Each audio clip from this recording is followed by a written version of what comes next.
People think wealth always announces itself with designer clothes, expensive cars, and security guards. They're wrong.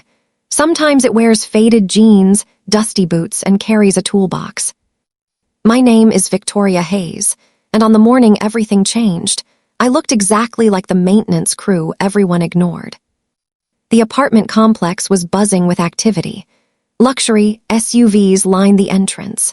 Movers carried expensive furniture through polished glass doors while residents complained about tiny inconveniences. Nobody noticed me walking across the parking lot with a clipboard and a ring of master keys. That wasn't unusual. For nearly 5 years, I'd let people underestimate me. It made life surprisingly simple. They assumed I worked there because I checked pipes, inspected elevators, and occasionally swept leaves off the sidewalks. Nobody asked questions. What they didn't know was that I wasn't working asterisk for asterisk the building. I owned every single apartment in it. The property had belonged to my grandfather, who started with nothing more than a tiny duplex 40 years earlier. Before he passed away, he left everything to me, but with one condition. Never forget what honest work feels like. So instead of hiding behind an office desk, I learned every inch of the place myself. I fixed broken faucets. I spoke directly with tenants. I cleaned hallways when employees called in sick. If something needed attention, I handled it. Some people respected that. Others only saw a woman in work boots. That morning, I was inspecting the underground parking garage when a sleek black sports car stopped inches from my legs. The driver's window rolled down. A man wearing a perfectly tailored suit didn't even look at my face. "You," he snapped, tossing a key fob through the air. "Park it and don't scratch it." The keys bounced off my shoulder before landing on the concrete. For a moment, the entire garage fell silent. Several movers looked toward us.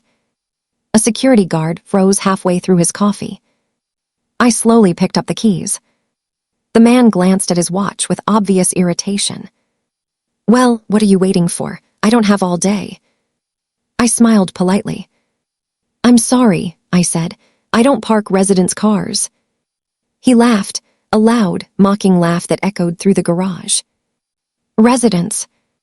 He stepped out, adjusting his expensive watch. "You people always have an excuse."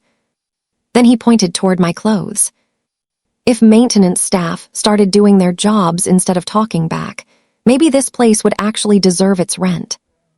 A few people nearby lowered their eyes. No one said a word. I could have corrected him right there. Instead, I handed the keys back. "I suggest you use the visitor parking for now." His face darkened instantly. "Do you have any idea who I am?" I shook my head. "No. My name is Daniel Brooks." He said it as though it should mean something to the entire world. "I've just signed the lease for the penthouse." Then he leaned closer. "And by this afternoon, your manager will be looking for your replacement." The confidence in his voice almost made me smile.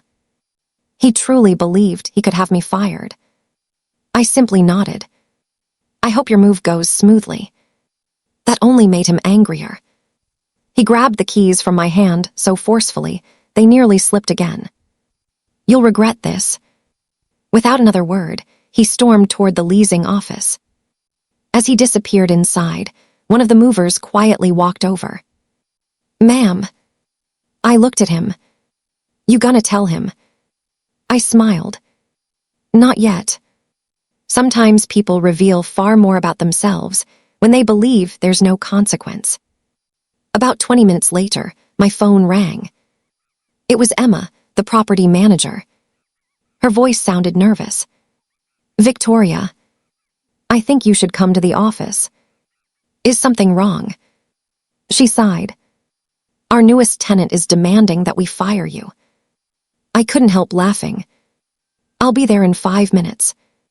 As I walked toward the leasing office, I noticed several employees whispering to each other. Word had spread fast.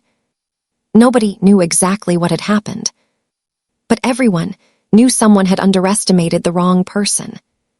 What none of them realized was that the biggest surprise of the day hadn't happened yet.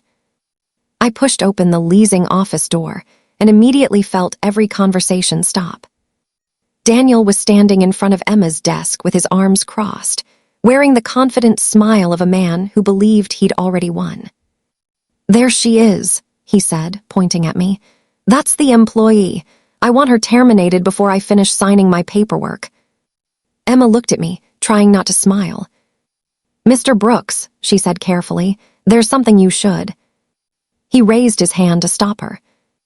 "I don't care what explanation you have. Your maintenance worker refused to follow a simple instruction. If this is how your staff treats residents, I'll make sure everyone hears about it." The room fell silent. I stepped forward and placed my clipboard on the desk. "Are you finished?" I asked calmly. He smirked. "Not even close." He reached into his briefcase and pulled out a folder. "I own 3 companies. I know city officials, investors, and people who can make or break businesses like this. Trust me, firing one maintenance worker is the easiest decision you'll make today." Emma slowly stood up. "I don't think that's possible." Daniel laughed. "Oh, and why not?" She turned toward me. "Because she doesn't work for me." His smile faded. "What?" Emma took a deep breath. "Mr. Brooks, this is Victoria Hayes." He stared at me without saying a word. Emma continued. "She's the owner of Hayes Residential Group, and this entire property belongs to her." For the first time since we'd met, Daniel looked completely speechless. His eyes moved from Emma to me and back again. "No," he whispered. "That's impossible." I reached into my bag and calmly placed the property ownership documents on the desk. "The county records say otherwise." Emma slid the lease agreement toward me. "As owner, the final approval has always been yours." Daniel's face turned pale. "But," she was fixing pipes. "I still do," I replied. "I inspect every building personally. I believe the only way to understand a property is to know every corner of it." The silence became unbearable. Even the receptionist had stopped pretending to work. Daniel suddenly forced a nervous laugh. "Well, this is all just a misunderstanding." I shook my head. "No, Mr. Brooks. A misunderstanding is getting someone's name wrong. You looked at another human being and decided their clothes determined their worth." His shoulders dropped. I didn't know." "Exactly. And that's the problem." The movers who had witnessed everything earlier were now quietly watching through the office windows. One by one, employees gathered outside. No one wanted to miss what happened next. Daniel cleared his throat. "I apologize if I offended you." His voice sounded rehearsed. "I think we can move past this." I looked at the unsigned lease. "This building isn't just an investment. It's a community. We choose residents carefully because everyone deserves neighbors who treat people with respect." His expression changed. "You can't be serious." "I'm very serious." I picked up the lease and slowly tore it in half. The sound echoed through the office. "I'm declining your application." His mouth fell open. "You can't do that." "I can." And I just did. He looked around the room, hoping someone would defend him.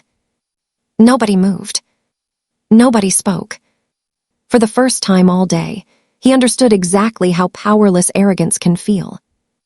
Without another word, he grabbed his briefcase and walked toward the exit. Halfway to the door, he stopped. "I made one mistake." I answered quietly. "No." "You made dozens." The biggest one was believing respect should only be given to people who look successful. He lowered his head and walked out. The glass doors closed behind him. No one followed. A few seconds later, the office erupted into applause. Emma laughed. "I've wanted to do that for years." Even the security guard couldn't hide his smile. Later that afternoon, I changed another leaking faucet, helped an elderly tenant carry groceries upstairs, and planted fresh flowers near the entrance. Nothing about my day had really changed. Except one thing. Every person who walked past me smiled. Not because I owned the building, but because they finally understood why I dressed the way I did.